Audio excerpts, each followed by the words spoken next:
რატომ და რის საფუძველზე შეუჩერდა ფულადი დახმარება 280-მდე სოციალურად დაუცველ ოჯახს, რომლებიც ზესტაფონში ცხოვრობენ და როდის შეძლებენ ისინი აღნიშნული თანხის მიღებას, რომელიც მათი გადარჩენის ერთ-ერთი შანსია.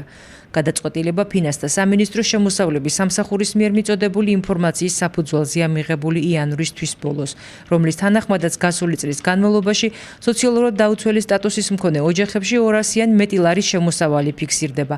დეკლარაციაში კი ამის შესახებ არაფერია ნათქვამი იმის მიუხედავად, რომ ეს არის გარკვეული ვალდებულება მხარეებს შორის ხელშეკრულების დროს მიღებული სოციალურ-ეკონომიკური მდგომარეობის გაუმჯობესების შემთხვევაში. ოჯახი მოვალეა სააგენტოს ამის შესახებ აცნობს. ინსტრუქციის თანახმად, რომელთაც ხელმძღვანელობთ ჩვენ, ოჯახები, რომლებიც მიეკუთვნებიან სოციალურად დაუცველთა კატეგორიას და სადაც ხდება ამ დახმარების დანიშვნა, ისინი თავიდან ღებულებენ ვალდებულებას, რომ იმ შემთხვევაში, თუ მათ ოჯახში მოხდება ისეთი ცვლილება, რაც გაუმჯობესებს მათ სოციალურ-ეკონომიკურ მდგომარეობას, დაუყოვნებლივ უნდა აცნობონ ჩვენს სააგენტოს რაიონულ განყოფილებებს. როგორც წესი, ამას მოსახლეობა არ აკეთებს სამწუხაროდ და შესაბამისად სააგენტოს ამ ღნიშნულ ღონისძიებებს ახორციელებს იმ მოწოდებული ინფორმაციის საფუძველზე, რასაც მას სხვადასხვა უწყებები აწვდიან.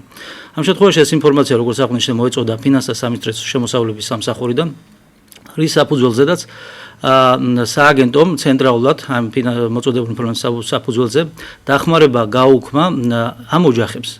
ეს არის ოჯახები, რომლებიც შემოწმებული არიან 2012 წლის 1 იანვრამდე და გასული წლის განმავლობაში უფიქსირდება საშუალოდ 200-იან მათზე მეტი შემოსავალი, 200 ლარზე მეტი შემოსავალი. ჩვენ გვეცნობა პარალელურად, რომ ეს ოჯახები გაგვეფრთხილებინ აღნიშნული შესახებ წერილობით და მიგვეთითებინა, რომ მათ აქვს უფლება მაშინვე მოაკითხონ განყოფილებას და დაწერონ ახალი განაცხადი. საკმაოდ ოპერატიულად იმუშავა ფოსტამ, ოჯახები გაფრთხილდა თითქმის მაშინვე, შეიძლება ითქვას, და მათმა უმრავლესობამ უკვე მოაკითხა განყოფილებას. ზესტაფონში არის ესეთი 280 ოჯახი და 250 განაცხადი უკვე შემოსულია ამ ოჯახებიდან და თითქმის უკვლებლივ ყველა შემოწმებულია დაახლოებით. რამდენიმე ოჯახია დარჩენილი, სადაც შემოწმებული დაახლოებით აქედან 240 ოჯახი და რამდენიმე მათგანი შეიძლება ან არ დახვდა ოჯახის წევრის სახში, ან რაიმე პირადი დოკუმენტაცია არის მოსაწესრიგებელი. შემწეობების აღდგენა დანიშნულ ახალ დეკლარაციაში მიღებული სარეიტინგო ქულების დათვლის საფუძველზე მოხდება.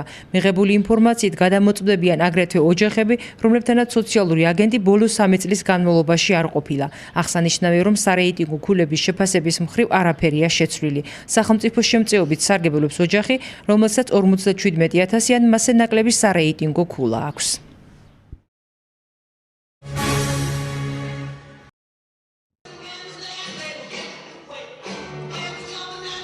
მზადება საპრემიერო ჩვენებისთვის.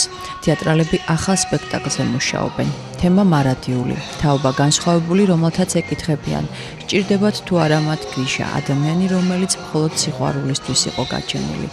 გურამ დოჩანაშვილის ნაწარმოების რეჟისურა ზაზა წაქაძეს ეკუთვნის. 10 წლის შემდეგ ის სპექტაკლზე უკვე მეორედ მუშაობს. პირველი ვერსიის შემდეგ, რომელიც მან ჯავახიშვილის უნივერსიტეტის სცენაზე დადგა, ეპიზოდები თითქმის არ შეუცვლია. სპექტაკლში მხოლოდ მუსიკალური ნომრებია დამატებული. მე ვარ ბედნიერი იმით, რომ დღესდღეობით ახლა ჩვენ თეატრში იდგმება უდიდესი მწერლის. ძალიან დიდი და კარგი ქართველის გურამ დოჩანაშვილის სპექტაკლი იგი სიყვარულისათვის იყო გაჩენილი, ანუ გრიშა და მთავარი.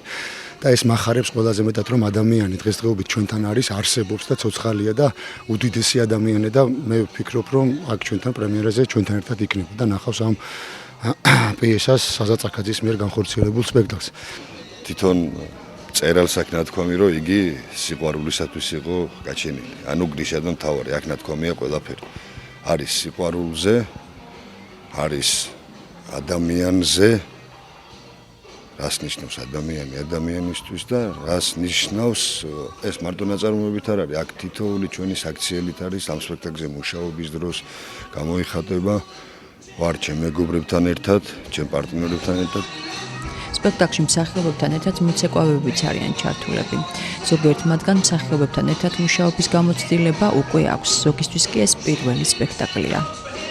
პირველად მიწევს ასეთ სიტუაციაში ყოფნა და რავი, ძალიან გახარებული ვარ ასეთ ხალხთან ერთად მიწევს მუშაობა. არასოდეს არ მითამაშნია სცენაზე და მაქვს პატარა როლი, მაგრამ ბევრი თქმელი და რავი, დიდი სიხარულით ველოდები პრემიერის დღეს, ნერვიულობ. დიდი სიყვარულით მოვედი თეატრში. ჩვენ ზურამ და ბატონმა ზაზამ გითხრა რომ გვერდში მომაჭირდებოდა ჩვენი და ჩვენც დაუზარებლად მომედით და რა ვიცი თეატრთან შეხება გქონდა, მაგრამ ესეთი თბილი დამოკიდებულება მით უმეტეს ნაწარმოებს თამაშობთ, რომ უდიდესი სიხარული და ბედნიერება არის თითოეული ჩვენი მოცეკვავის და დოჩანაშვილის თემაზე ზესტაფონელ თეატრალებთან ზაზა წაქაძე პირველად არ მუშაობს. რამდენიმე წლის წინ მან დიდი მწერლის სხვა ნაწარმოებიც გაასცენირა. რეჟისორს იმედი აქვს, რომ მაყურებელი ახალ სპექტაკლსაც ისევე მიიღებს, როგორც წინა სპექტაკლი იქამდე მიიღო. ადამიანი, რომელიც სავსეა სიყვარულით, რომელიც სავსეა კეთილშობილი გრძნობებით, არ არის დაუშვა თავადის ოჯახში აღზრდილი ან არა აქვს მიღებული ისეთი სრულფასოვანი განათლება, მაგრამ ადამიანი გული, რაც ყველაზე მთავარია და რაც უნდა ამოძრავებდეს ადამიანს პირველ რიგში და შემდგომ უკვე გულზე დაშენებული ცოდნა მიღებული, ადამიანი რაც ჭირდება დღევანდელ საუკუნეს, ამიტომ მოვკვიდეთ ამას ხელი, რომ გრიშა ორი სიტყვით რომ გითხრათ, ეს არის კეთილშობილი ადამიანის განხორციელება, რომლისთვისაც კეთილშობილება და ღვთის სიყვარული ღმერთს არ ახსენებს თვითონ ამ ნაწარმოებში, მაგრამ ყოველ მის სიტყვაში ღმერთი სიყვარული ძევს. და ეს არის მამოძრავებელი გრიშასათვის და რაც უფრო მეტი გრიშები იქნებიან დღეს, ოღონდ უფრო სწავლულნი და უფრო განათლებულნი დღევანდელ საუკუნეს და დღევანდელ ეპოქას ეს ადამიანები ძალიან სჭირდება, იმიტომ რომ ძალიან გაცივდა დღეს ურთიერთობა ადამიანებს შორის. სპექტაკლის იგი სიყვარულისთვის იყო გაჩენილი, ანუ გრიშა და მთავარი საპრემიერო ჩვენება 16 აპრილისთვის იგეგმება.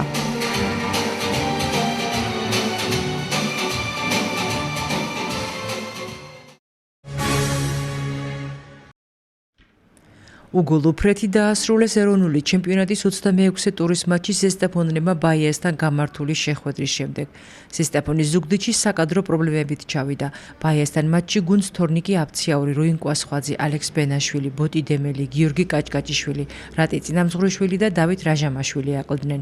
ზესტაფონელთა პირველი გუნდის მაისურით სადებიუტო მატჩი ჩაატარა ახალგაზრდა გოლკიპერმა კახაბერ მეშველიანმა. თამაში ორმხრივ იერიშებში წარიმართა, თუმცა აშკარად საგოლე მომენტების სიმცირის შედეგად ანგარიშის გახსნა ვერც ერთმა გუნდმა ვერ შეძლო. სატურნირო ცხრილში ზესტაფონი ლიდერთა 6 ოლში მეხუთე ადგილზეა. უახლოეს მდევარ ზუგდიდის ბაიასის მხოლოდ 3 ქულით უსწრებს. შემდეგი შეხვედრა ზესტაფონს 14 აპრილს თბილისის დინამოსთან აქვს.